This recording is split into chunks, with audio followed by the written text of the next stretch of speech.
Hello everyone, good morning. সবাইকে নতুন শীতকালের কুয়াশাচ্ছন্ন শুভেচ্ছা। আহ, আমি এখন হাঁটতেছি।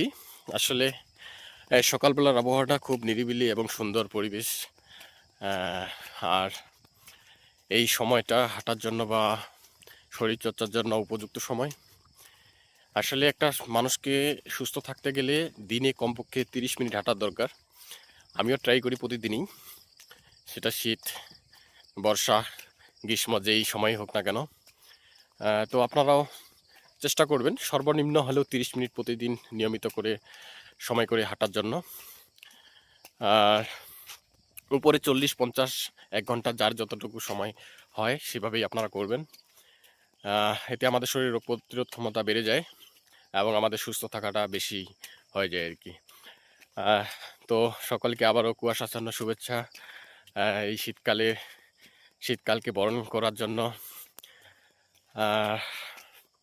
আপনারা ট্রাই করবেন এই সকাল সকাল উঠে এই সুন্দর আবহাওয়াটাকে উপভোগ করার জন্য।